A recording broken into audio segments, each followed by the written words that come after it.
मित्रांनो, आज आपण बघणार आहोत पायथागोरसचे त्रिकूट, जे स्कॉलरशिपसाठी अत्यंत महत्वाचे आहे. जे 7वीचा स्कॉलरशिपचा पेपर आहे त्याच्यामध्ये अत्यंत महत्वाचा घटक पायथागोरसचे त्रिकूट.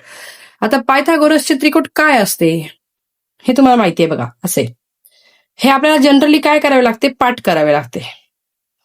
काय करावं लागते? पाठ करावं लागते. आता एवढे सगळे जर तुम्हाला पाठ करायचे नसतील तर त्याच्या छोट्याशा 2 ट्रिक आहेत ज्या तुम्ही लक्षात घ्या. त्या लक्षात जर तुम्ही घेतल्या तर तुम्हाला पायथागोरसचे त्रिकूट सोडवण्यासाठी सोपे जाईल. बघा, त्यामध्ये आता समजा ही 3 ही विषम संख्या आहे, 4 सम आहे, 5 विषम संख्या आहे, 6 सम आहे. तुम्हाला समसंख्या आणि विषम संख्या माहिती आहेत. तर जर त्रिकुटामध्ये विषम संख्या आल्या तर नियम काय बघा. तर ती जी पहिली संख्या असेल, जसे उदाहरणार्थ 3, ही जी पहिली संख्या असेल तर त्या पहिल्या संख्येचा वर्ग काढा. चला आपण उदाहरणच घेऊया. बघा, गणित आहे 3, हे पहिलं त्रिकूट आपण घेतलं. तर पहिली संख्या जी आहे ती आहे 3. मग 3 ही संख्या घेतला. नियम काय सांगतो? पहिल्या संख्येचा वर्ग काढा. मग 3चा वर्ग बरोबर किती? 3चा वर्ग आहे 9. दुसरा नियम काय सांगतो? वर्गातून वजा 1 करा. जो वर्ग आलेला आहे त्याच्यातून वजा 1 करा. किती उरले? 8. तिसरा नियम काय सांगतो? आलेल्या संख्येला भागिले 2 करा. 8 आला होता, 8ला भागिले आपण 2 केला. बे एक बे, बे चोक 8. उत्तर किती आलं? 4. आणि उत्तराच्या पुढचा अंक घ्या. जे उत्तर आलं 4 आलं, त्याच्या पुढचा अंक घ्या. म्हणजे 4 आलेला होता, त्याच्या पुढचा अंक घेतला आपण 5. बघा काय उत्तर आलं? 3, 4, 5. पायथागोरसचं त्रिकूट आपलं तयार झालं. हा नियम कोणासाठी? विषम संख्येसाठी. आता बघा आपण दुसरं त्रिकूट घेऊन बघूया. 5, 12, 13. मग पहिला नियम 5चा वर्ग काढा. 5 संख्या आहे, 5चा वर्ग काढा. 5चा वर्ग आला 25. 25 मधनं 1 वजा करा. उत्तर आले 24. 24 म्हणजे आलेला तिसरा नियम, आलेल्या संख्येला 2 भागिले करा. मग 24ला भागिले 2. 24ला भागिले 2.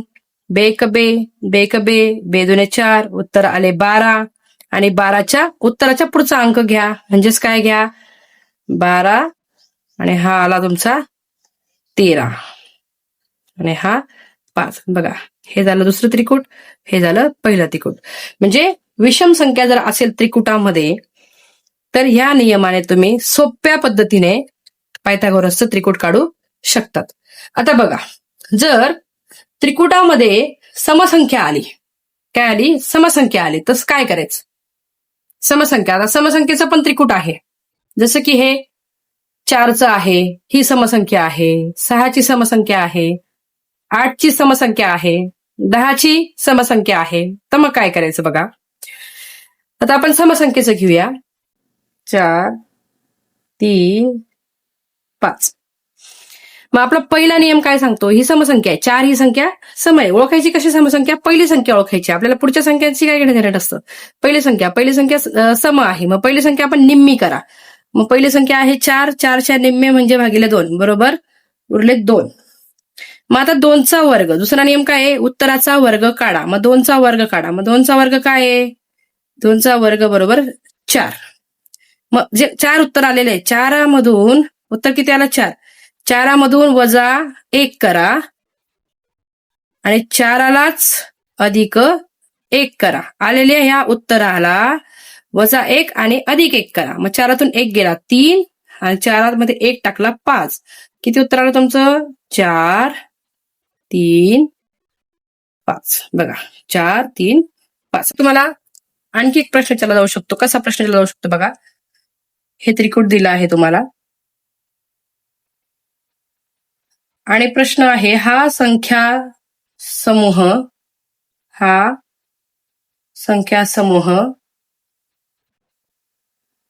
पायथागोरसचे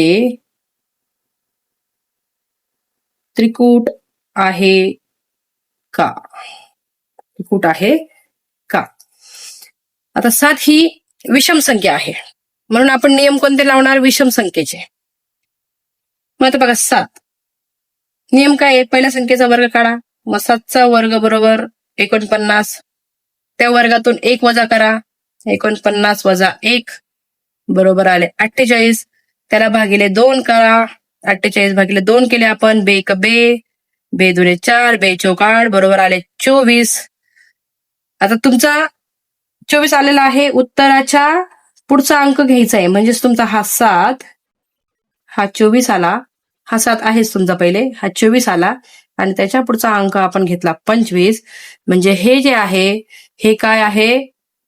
पायथा, हा वरचा संख्या समूह पायथागोरसचं